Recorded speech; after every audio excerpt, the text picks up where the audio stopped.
Look at our traditional leaders and the slave trade.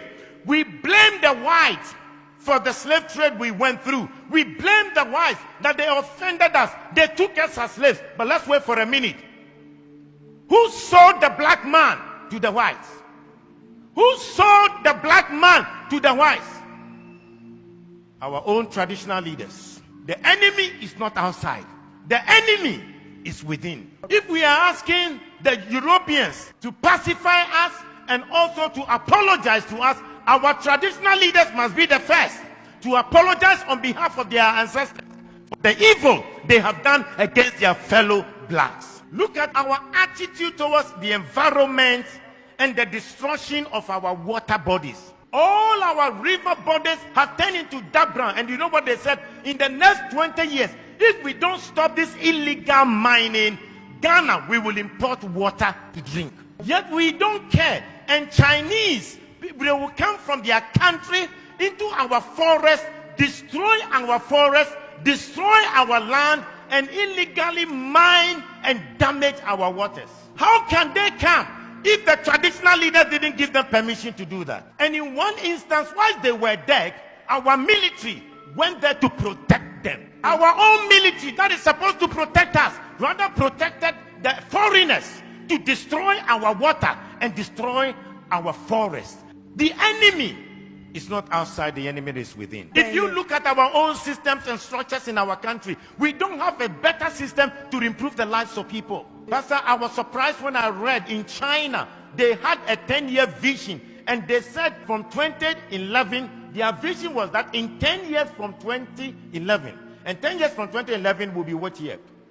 This year, 2021, that they will raise over 20% of the people to become multi-millionaires. Now in 2021, they have 1.8 million Chinese who are multi-millionaires in China, and they are between the age of 40 to 50 years. Multi-millionaires. The government intentionally decided that they would make sure they will have 20% of the population multi-millionaires. They also agreed that they will make sure that they will lift up the poorest of the poor, and they lifted 100 million people from begging to live a better life.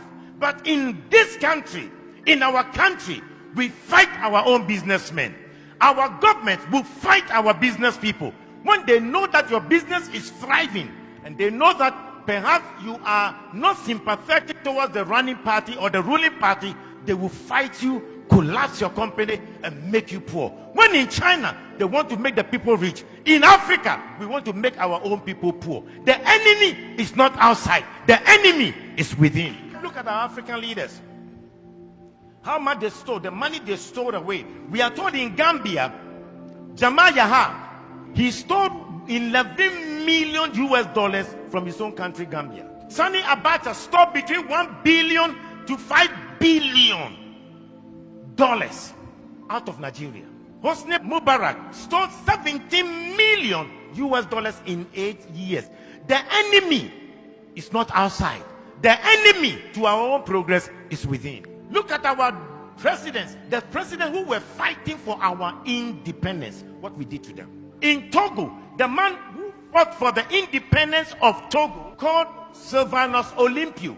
When Togo got independence, he decided that they would not use the French franc, the French CFA. They decided they will have their own Togo currency.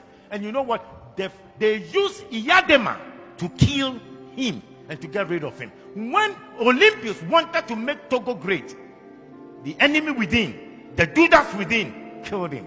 In Burkina Faso, the man who gave them independence, Maurice Yamego, was eliminated by his own people. When Thomas Sankara came, his own body group killed him and got rid of him. The enemy is not outside. The enemy is within. You look at our own country. Kwame Nkrumah started a new vision to develop Ghana, and who undermined him from within? They threw him out by Kotoka.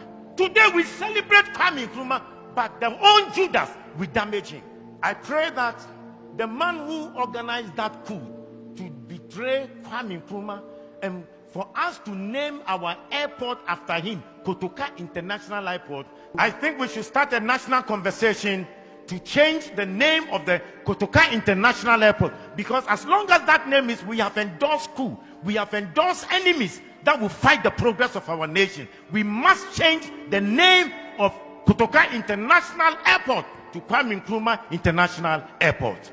The enemy is not outside, the enemy is within. We need to ask God to give us a new character. Let's change our behavior and have new values. Because the person will be smiling with you, smiling with you, yet he will stab you at the back. How can you have a father who wants to destroy your life? Yet in Africa we have governments that do not want to make the people or improve the lives of the people. When in overseas, their governments have created an environment for every citizen to be better.